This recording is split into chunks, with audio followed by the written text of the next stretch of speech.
Ravi de vous retrouver pour ce journal, comme chaque soir d'ailleurs. Voici les titres de l'actualité.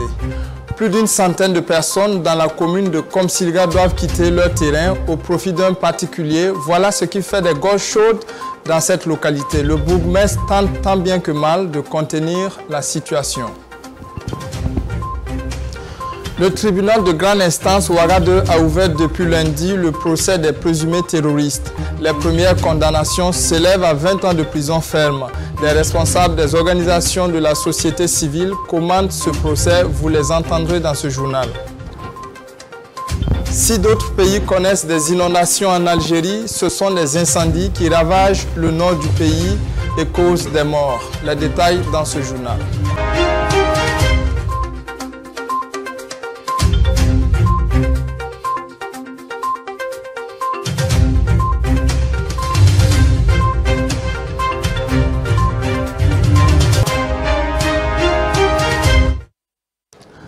Bienvenue, mesdames et messieurs. La question foncière à Komsilga était à l'ordre du jour ce matin à la mairie de la commune. Après la manifestation des habitants le 9 août dernier contre leur déguerpissement, le bourgmestre Issouf Nikema s'est prononcé sur l'affaire. Il dit avoir mené des négociations vaines avec le propriétaire terrien. Cependant, il réaffirme son entière disponibilité à accompagner les ménages qui sont sommés de déguerpir. René Savadogo. Ce mercredi 11 août, le maire de la commune rurale de Komsilga, Issouf Nikema, s'est exprimé sur la question du litige foncier qui avait dégénéré à une manifestation des résidents le lundi. Cette manifestation de colère fait suite à une décision de justice sonnant 71 ménages de déguerpir leurs habitations à Tengango. Selon le maire Issouf Nikema, tout est parti d'un projet de lotissement d'une trame d'accueil entrepris en 2009. À la demande du ministère de la Santé, et ce, dans le cadre de la construction d'un centre hospitalier universitaire de Tengango.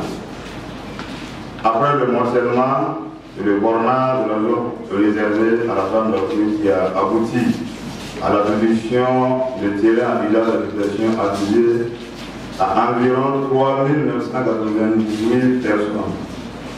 M. Tamboura Amidou, qui était détenteur d'un arrêté d'attribution numéro 2007 du 31 décembre 2007 portant sur une superficie d'environ 20 000 m², s'est manifesté auprès de l'administration communale pour signifier qu'il détenait un titre de jouissance sur une portion de la zone aménagée. À partir de ces instants, des propositions ont été faites à M. Tamboura Amidou dans l'optique de trouver un arrangement à l'amiable sous forme d'une juste indemnisation. Mais il n'y a pas eu gain de cause, chose qui les a conduits à revaloriser leurs propositions. Attribution d'un terrain destiné à un lieu de culte dans la section 982, l'autre 20, parcelle de d'une superficie de 1300 m². Attribution d'une réserve foncière. Toujours dans la section 982, lot 5, parcelle 3, d'une superficie de 2600 m². Attribution d'une réserve foncière à Kéréoban, d'une superficie de 2000 m² environ. Et une attribution de 4 zones commerciales à Kéréoban d'une superficie d'environ 375 m² chacune, soit plus de 1500 m². Alors, dans la perspective de régler le litige dans un climat apaisé, le maire dit avoir enclenché des démarches auprès des acteurs concernés. Notre demande a été privilégiée de règlement du différend dans un climat d'apaisement. À cet effet, je peux citer à titre d'illustration ceci. 2 points. J'ai eu des échanges avec les représentants des habitations de Tengango concernés par la mesure de déguerpissement dans le cadre de la résolution amiable de l'affaire.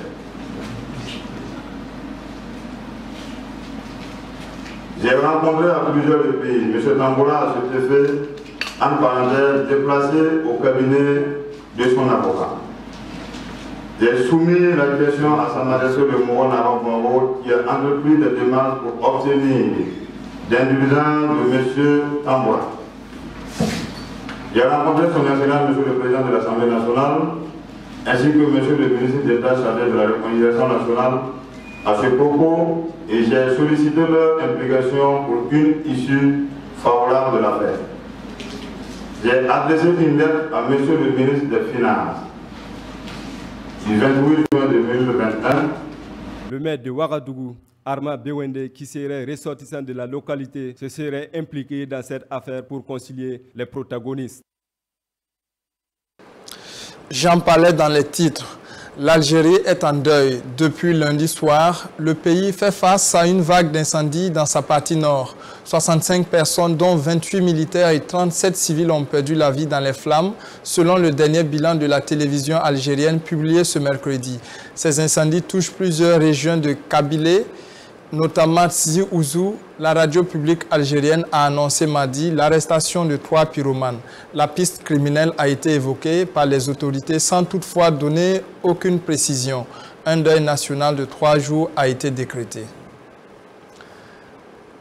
Adama Nakanabo, orpailleur, et Abdoulaye Diko, éleveur. Ce sont les deux premiers à comparaître pour des faits d'association de malfaiteurs terroristes dans le cadre du procès des présumés terroristes. Le verdict de leur jugement, qui est d'ailleurs le premier du genre, suscite des commentaires au sein de l'opinion. Yacouba Bogré s'est entretenu avec quelques leaders d'organisations de la société civile et voici son reportage. 20 ans de prison ferme. C'est la peine prononcée ce 10 août par le tribunal de grande instance Ouaga 2 à l'encontre de 2 présumés terroristes qui comparaissaient pour des faits d'association de malfaiteurs en relation avec une entreprise terroriste, de détention illégale d'armes à feu, tentative d'assassinat et de dégradation de biens.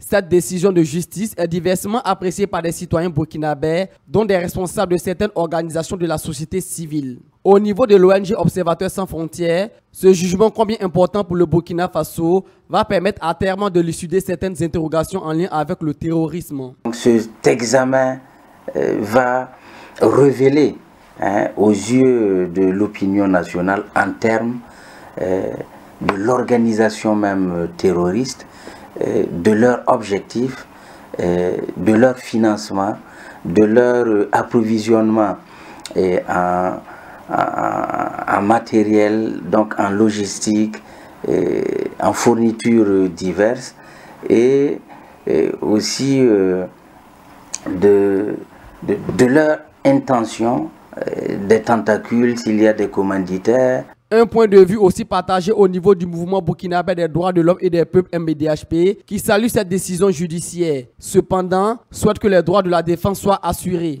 Naturellement, notre souhait, c'est que les projets et les procès se fassent conformément aux standards de l'état de droit. Déjà le premier jour, les dossiers qui ont été programmés le lundi ont été renvoyés parce que justement les accusés avaient souhaité avoir des avocats. Ça montre déjà qu'il y a une volonté de notre justice de respecter les droits de la défense. Nous souhaitons que cette volonté se poursuive et comme nous l'avons dit, le plus important est que ceux qui ont causé des actes terroristes et qui sont reconnus comme tels par la justice puissent payer le prix de ce qu'ils ont causé comme acte.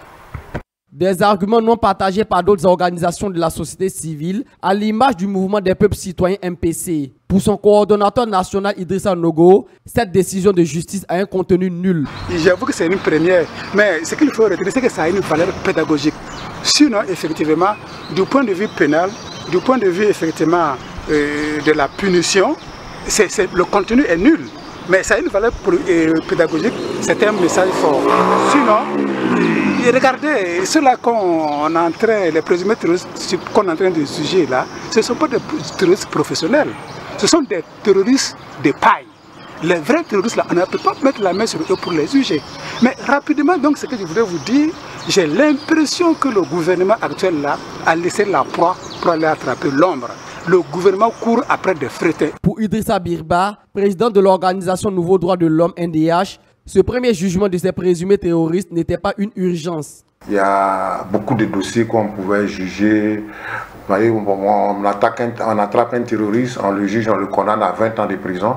Et surtout que aussi au niveau du Burkina, ça c'est les études l'ont montré, on a des problèmes avec nos prisons. Les prisons sont surchargées, surpeuplées, et c'est déjà par exemple qu'il faut entretenir pendant 20 ans. Bon, moi, je pense qu'on a encore beaucoup de choses à faire, qu'il y a plus d'urgence justement que de tenir ce procès. En tout cas, si c'est des procès qu'on veut, on a plein de dossiers au niveau de la justice qu'on pourrait traiter, que de juger ces délinquants, ces bandits, ces terroristes-là. On pourrait différer. Ce premier jugement était attendu des populations, surtout des victimes des attaques terroristes. L'ouverture de ce procès depuis 6 ans que le Burkina Faso subit le terrorisme est un grand défi pour le pool antiterroriste du tribunal de grande instance Ouaga 2. Le 3e jour d'audience était aujourd'hui. Un ressortissant de nationalité étrangère était à la barre. Il a écopé d'une peine d'emprisonnement de 21 ans assortie d'une période de sûreté de 14 ans et d'une amende de 2 millions de francs CFA. Un des condamnés après la sentence a jeté à la face du juge qu'il ira en enfer. Autre chose à présent, le Soudan s'engage à remettre Omar El-Béchir et d'autres anciens dirigeants soudanais recherchés à la Cour pénale internationale. Ces dirigeants sont recherchés pour génocide et crimes contre l'humanité lors du conflit du Darfour. Justement, le conflit du Darfour dans la région de l'ouest du pays a opposé à partir de 2003 le régime à majorité arabe d'Omar El-Béchir et des rebelles issus de minorités ethniques s'estimant marginalisés. Il a fait environ 300 000 morts et près de 2,5 millions de déplacés. En Zambie, l'atmosphère est tendue entre le parti au pouvoir et l'opposition. À la veille du scrutin présidentiel du 12 août, on assiste dans le pays à des violences préélectorales entre les partisans de l'UPDN, le Parti uni pour le développement, un parti d'opposition, et les partisans du Front patriotique, le parti majoritaire. Tout est parti d'une journée de campagne que l'opposition a tenue à Matero, une banlieue de la capitale Lusaka. Une campagne au cours de laquelle le candidat parlementaire Tom Michelou estime qu'il a été injustement limité. À la suite de ces affrontements, le président sortant Edgar Lungu a déployé l'armée pour maintenir l'ordre. Fin de la formation des hommes de médias sur la cybercriminalité débutée hier. Cette formation a permis aux journalistes de raffermir leurs connaissances, entre autres sur les pratiques criminelles et l'utilisation professionnelle et responsable des technologies de l'information et de la communication. Reportage Ousmane Sawadogo. Médias nationaux et cybercriminalité, quelle contribution pour une réponse efficace est le thème sur lequel les journalistes ont été outillés pendant 2 jours avec les responsables de la brigade centrale de lutte contre la cybercriminalité. Les infractions courantes et les modes d'opération des cybercriminels, mécanismes de signalisation des actes de cybercriminalité, enfin, éthique et utilisation professionnelle et responsable des techniques de l'information et de la communication sont entre autres les communications qui ont été exposées par les responsables de la brigade au profit des hommes et femmes des médias. Cette rencontre de sensibilisation a refermé ses portes ce mercredi 11 août 2021 sur une note d'espoir. Pour le commissaire principal de police, Moussa Christian Zongo, ces jours d'échange devront permettre aux acteurs des médias de mieux sécuriser leurs données. Nous voulons également des médias qui se proposent des méfaits et des aléas d'éthique avant de pouvoir communiquer afin de protéger nos populations. De plus, à pouvoir tout d'abord se protéger contre les dérives d'éthique et dans un deuxième temps, à pouvoir vérifier les sources d'informations avant de les partager avec la population. Les journalistes ont trouvé ces 48 heures salvatrices parce que les enseignements reçus les permettront de sécuriser leurs différents comptes et d'engager des actions à prévenir la population sur la chambre noire des réseaux sociaux. Avec cette formation, sincèrement, je suis satisfait, ça il faut le dire. On a reçu en tout cas un certain nombre d'informations qui va nécessairement nous permettre de faire attention à un certain nombre de choses. Parce que vous savez, c'est quand même un domaine qui est en perpétuelle évolution. De nouvelles menaces naissent à chaque fois. Mais je crois que le peu que nous avons en tout cas reçu là va nous permettre de faire beaucoup attention. Maintenant, ça nous permet de mieux exercer notre métier en faisant attention au réseau, même si on l'utilise. Et puis, il y a eu aussi le cadre juridique qui a été abordé. Si, en tant que journaliste, on doit publier des informations, quelle est la conduite à tenir, la meilleure à adopter pour donner de l'information, mais pour également sécuriser nos données et puis peut-être sécuriser les données du public avec lequel on est amené à communiquer. C'est une formation très bénéfique, très enrichissante, parce que déjà personnellement je me suis senti interpellé, surtout ce deuxième et dernier jour, à travers la dernière communication sur le comportement sur Facebook. Personnellement, j'ai publié des anniversaires, c'est pour justement souhaiter joyeux anniversaire aux collègues journalistes, à mes amis. Mais on ne s'imagine pas que d'autres personnes peuvent utiliser ces informations en réalité pour détourner le compte Facebook de nos amis ou de nos... La Brigade centrale de lutte contre la cybercriminalité invite la population à cultiver plus de responsabilités dans la production de contenus sur les réseaux sociaux. Le Tchad célèbre aujourd'hui sa 61e année d'indépendance. Son parcours pour accéder à la souveraineté nationale est similaire à plusieurs autres colonies d'Afrique. Avant d'arriver à l'indépendance, le Tchad, colonie de la France, est marqué par la participation de ses ressortissants aux 2 guerres mondiales. C'est surtout au cours de la Seconde Guerre mondiale que le Tchad s'illustrera en devenant le premier territoire d'outre-mer à rallier la France libre du général de Gaulle. Le pays accédera alors à son indépendance proclamée le 11 août 1960 par François Tombalbaye, qui représente la majorité parlementaire de l'époque. Direction Kosiam à présent. 2 audiences à Kosiam ce matin. 2 institutions étaient au palais présidentiel pour parler de leurs activités au chef de l'État. Il s'agit de l'Académie nationale des sciences, des arts et des lettres, ainsi que le Fonds africain de garantie et de coopération économique. Serge Kaboré nous fait le point de ces audiences. L'Académie nationale des sciences, des arts et des lettres a été reçue en audience ce mercredi par le chef de l'État Roch Kaboré. Objectif, transmettre au président du Faso le rapport d'activité 2020 qui retrace les grandes actions entreprises par l'institution dans le cadre de la promotion des sciences, des arts et des lettres. Depuis 2017, l'Académie a été reconnue officiellement par l'État et nous avons également promu des actions visant donc à renforcer l'opérationnalité de l'Académie et également sa visibilité. Donc, à côté donc, de ces visions qui nous ont un peu guidés, nous avons pu produire un certain nombre de résultats en lien donc, avec cette vision, et ces résultats ont porté sur des recommandations que nous avons faites sur la prise en compte de la COVID-19 dans notre pays.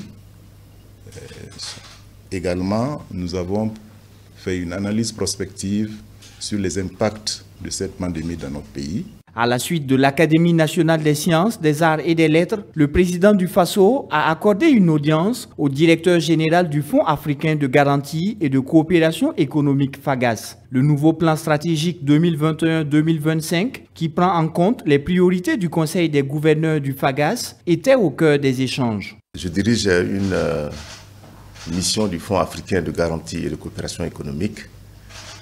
Étant une institution internationale dont le Burkina est membre fondateur, il est de mon devoir de venir rendre compte. À ce jour, le FAGAS a déjà garanti plus de 30 milliards de francs CFA de garantie, qui ont permis également de mobiliser plus de 90 milliards pour le Burkina Faso. D'autres projets sont en cours que le FAGAS est en train d'examiner pour pouvoir continuer à accompagner l'économie burkinabé et l'économie publique ainsi que le secteur privé et le secteur bancaire. À noter que le dialogue avec le secteur bancaire et financier ainsi que le secteur privé permettra d'accroître les interventions du FAGAS au Burkina. Point final pour ce journal. Retrouvez tout de suite Serge Kaboré avec sa rubrique L'invité. Bonne soirée en compagnie des programmes de la télévision Canal 3.